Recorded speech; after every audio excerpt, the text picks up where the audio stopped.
الحمد للہ حضرت الجلالہ والصلاة والسلام علی خاتم الرسالہ اما بعد اعوذ باللہ من الشیطان الرجیم۔ آج ہم جس شخصیت کے متعلق گفتگو کرنے چاہتے ہیں وہ شخصیت سیدنا عثمان بن عفان رضی اللہ تعالی عنہ کی ہے۔ جہاں آپ کے اندر بے شمار اوصاف وصف پائے جاتے ہیں، وہاں آپ کی زندگی میں شرم و حیا والی صفت بھی نمایاں نظر آتی ہے۔ سرکار دو عالم صلی اللہ علیہ وسلم نے ارشاد فرمایا، ارحم امتی بی امتی ابو بکر، میری امت میں سب سے زیادہ امت پر رحم کرنے والا وہ ابو بکر ہے۔ اشدہم فی امر اللہ عمر، اللہ کے دین میں سب سے زیادہ سخت جو شخص ہے وہ عمر ہے۔ وَأَصْدَقُهُمْ حَيَاءً عثمان، اور فرمایا کہ اس کائنات میں سب سے زیادہ حیا والا شخص جو ہے وہ عثمان بن عفان ہے۔ وَأَقْضَاهُمْ عَلِيٌّ، اور سب سے زیادہ اچھا فیصلہ کرنے والا وہ علی بن ابی طالب ہے۔ تو اس حدیث مبارکہ میں سیدنا عثمان رضی اللہ تعالی عنہ کی بے شمار صفات میں سے ایک صفت، ایک وصف کو بیان کیا گیا، اور وہ ہے حیا والی صفت۔ حیا کے متعلق سرکار دو عالم صلی اللہ علیہ وسلم نے ارشاد فرمایا، حیا اور ایمان لازم ملزوم ہے۔ حیا نہیں تو ایمان نہیں، ایمان نہیں تو حیا نہیں۔ حیا اور ایمان یہ لازم ملزوم ہے، ایک دوسرے سے جڑے ہوئے ہیں۔ ایک انصاری صحابی کو آپ صلی اللہ علیہ وسلم نے دیکھا کہ وہ دوسرے بھائی کو شرم و حیا کے متعلق گفتگو کر رہا تھا، یعنی وہ یہ کہہ رہا تھا کہ تم زیادہ شرم و حیا نہ کیا کرو۔ آپ صلی اللہ علیہ وسلم نے فرمایا، حیا اور شرم یہ ایمان میں سے ہے، یعنی ایمان کا حصہ ہے۔ آپ صلی اللہ علیہ وسلم نے ارشاد فرمایا، اگر تمہاری زندگی میں حیا نہیں تو فرمایا پھر کوئی بھی بھلائی نہیں ہے۔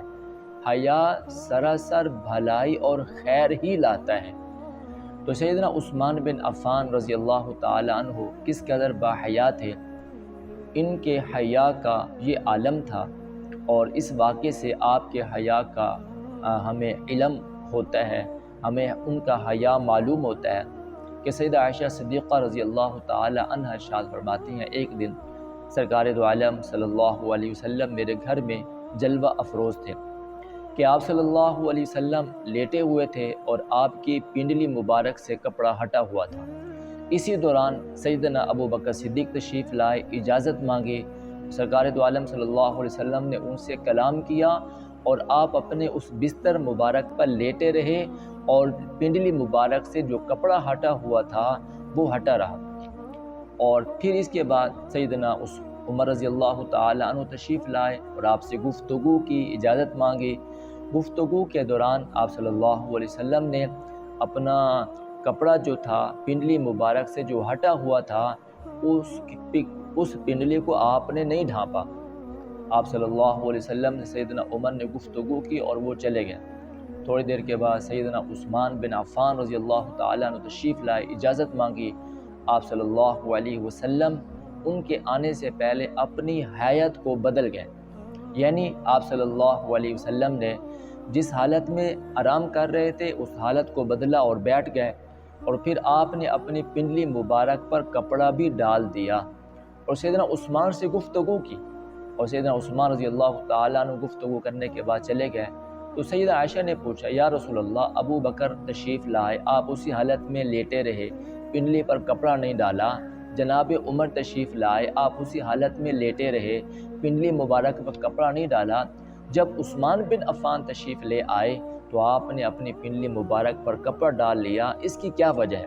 تو جناب رسول کریم صلی اللہ علیہ وسلم نے ارشاد فرمایا، عثمان بن عفان اس قدر باحیا انسان ہیں، اگر میں پنڈلی پر کپڑا نہ ڈالتا اور اپنی حیت کو نہ بدلتا تو عثمان مجھ سے گفتگو کیے بغیر چلا جاتا۔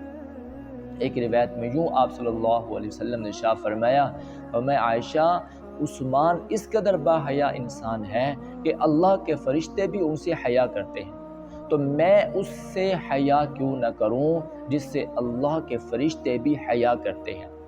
سیدنا عثمان بن عفان رضی اللہ تعالی عنہ کے متعلق یہ بات مشہور ہے، آپ نے فرمایا زمانہ جہلیت میں بھی میں نے کبھی شراب نہیں پی، اور آپ نے یہ بھی ارشاد فرمایا کہ میں نے کبھی غسل خانے میں کپڑے اتار کر بھی غسل نہیں کیا، اس قدر باحیا انسان تھے۔ آپ صلی اللہ علیہ وسلم نے ارشاد فرمایا جب تک انسان کے اندر حیا ہے تو ایمان ہے، جب حیا رخصت ہو جاتا ہے تو پھر بندے کا دل جو چاہے کرتا رہے۔ تو آج ضرورت اس بات کی ہے کہ ہم اپنی زندگی کے اندر شرم و حیا کو پیدا کریں۔ دعا کریں اللہ تعالیٰ سے، اللہ تعالیٰ ہم سب کو سمجھنے کی اور عمل کی توفیق عطا فرمائے۔